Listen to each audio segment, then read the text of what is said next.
कार्तिक महीने में आंवला नवमी आती है।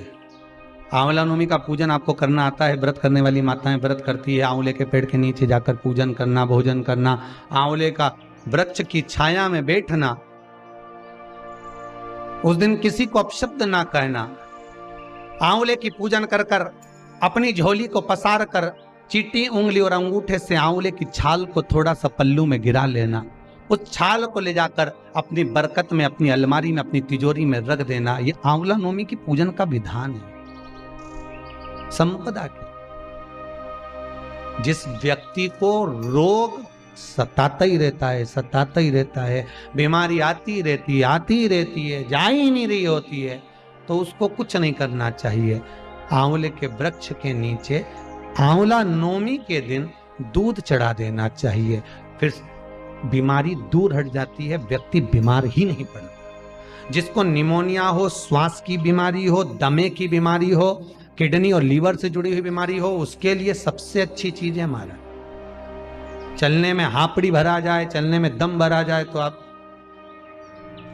आंवले के वृक्ष के नीचे दूध चढ़ाओ आंवला नवमी के, काया ठीक हो, रोग मुक्ति के लिए, कार्य सिद्धि के लिए, लक्ष्मी के लिए आंवला का वृक्ष उत्तम माना गया। आज ही का दिन है आंवला नवमी का। महाराज, अगर किसी पंडित ने, किसी ब्राह्मण ने, किसी ज्योतिषाचार्य ने बता दिया कि तुम्हारे बच्चे की उम्र कम है, किसी ने बता दिया कि इसकी अल्पायु है, इसकी उम्र कम है, इसको ये बहुत बड़ी बीमारी होगी और एक्सीडेंट होगा और ये होगा वो होगा, ये वाली अंगूठी पहनो, ये वाला नथ पहनो, ये चीज पहनो, बिल्कुल नहीं, तुम्हारी मर्जी पड़े तो पहनना, लाखों रुपए खर्च करो और मालूम पड़े फल ना मिले, तो एक काम जरूर करना। आज के दिन हाथ में कुंकू लगाकर, कुंकू को लगाने के बाद अपनी माताजी से कहकर उस बच्चे के हथेली पर स्वस्तिक बनाकर आंवले के वृक्ष पर छापे 5 लगवा दीजिए। वो बच्चा कभी अल्पायु नहीं मर सकता, उसकी उम्र में वृद्धि होगी। उम्र कम नहीं हो सकती, उम्र बढ़े।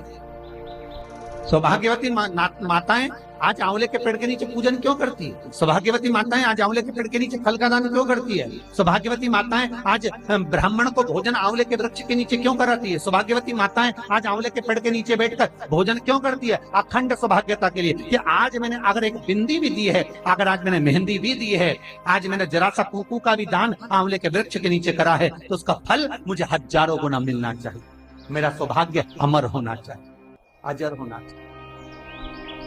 आज भी हमारी विष्णु पुराण, आज भी हमारी स्कंद पुराण, आज भी हमारी पद्म पुराण, भागवत पुराण आज भी कहती है कि आंवला नवमी का किया गया पुण्य, आंवला नवमी का किया गया दान, आंवला नवमी के दिन किया गया सत्कर्म खाली नहीं जाता। अर्थात जैसे जरा सा जल का सिंचन करने पर वृक्ष फलीभूत हो जाता है, उसमें ढेरों फल लग जाते हैं, उसी तरह हमारा किया गया दान, पुण्य, सत्कर्म, अगर हमने 1 रुपए का भी दान दिया, गौ माता के निमित्तार्थ, मंदिर के निमित्तार्थ, वृद्धाश्रम के निमित्तार्थ, भोजन के निमित्तार्थ हमने कुछ भी लगाया है, आपने गाय को भी रोटी दी है, आपने किसी ब्राह्मण को भोजन कराया है, आपने आज आंवले का दान करा है, किसी सौभाग्यवती नारी को एक फल तक दिया है, तो वो तुम्हें मिलेगा, 1000 गुना होकर मिलेगा। आज ही का दिन है महाराज, अक्षय नवमी।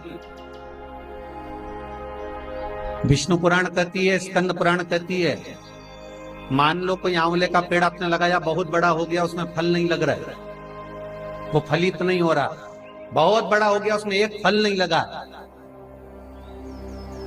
तो किसी पवित्र नदी का, गंगा, यमुना, सरयू, नर्मदा, क्षिप्रा, मंदाकिनी, गोदावरी, किसी पवित्र नदी का जल आपके पास में हो, तो आज आंवला नवमी के दिन जो फल नहीं रहा हो, वृक्ष जिसके अंदर आंवले ना लगते हो, आंवले का वृक्ष बहुत बड़ा हो गया, फलित नहीं हो रहा, आज ही के दिन एक कटोरी में जल लेकर नारायण नारायण और शिव का स्मरण कर कर उस पेड़ के नीचे डाल दिया जाता है, तो वो पेड़ जो है, वृक्ष जो है, वो फलने लगता है, उसमें फल लगना चाहिए।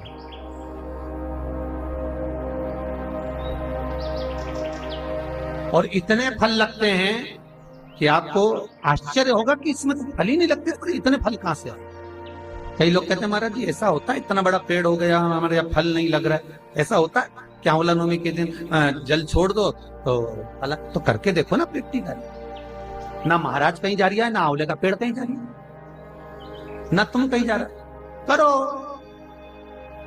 पूरे पंचांग के अंतर्गत 2 तिथियां ऐसी होती है जिसमें जो दान पुण्य सत्कर्म भजन कीर्तन स्मरण किया जाता है वो कभी समाप्त नहीं।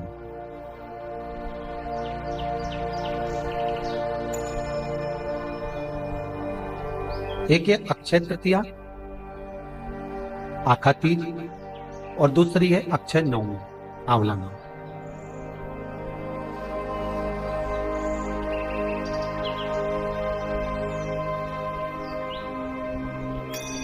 ये 2 तिथि ऐसी हैं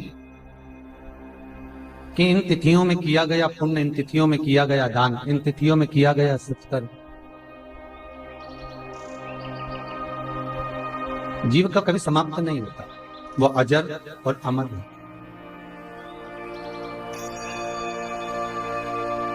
कथा में पहले भी कहा कार्तिक मातम में कि आज ही के दिन भगवान नारायण आंवले के वृक्ष के ऊपर नयन बंद कर कर बैठते हैं और 33 कोटि देवता उनको जगाने के लिए, 33 कोटि देवता उनको रिझाने के लिए सामने आकर निवेदन करते, विनती करते।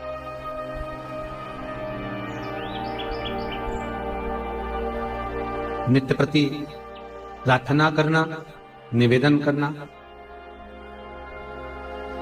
कार्तिक का एक महीना ऐसा है जिसके अंतर्गत ब्रह्म मुहूर्त में सूर्य की किरणें प्रकाशित हो उससे पहले कार्तिक का स्नान हो जाता है।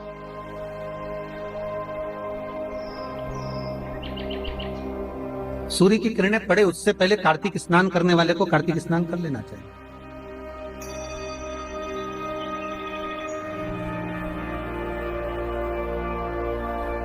कार्तिक महत्तम की कथा में आपने पढ़ा होगा कि सूर्य के प्रकाश के पहले स्नान की महत्वता क्यों कही ब्रह्म मुहूर्त के अंतर।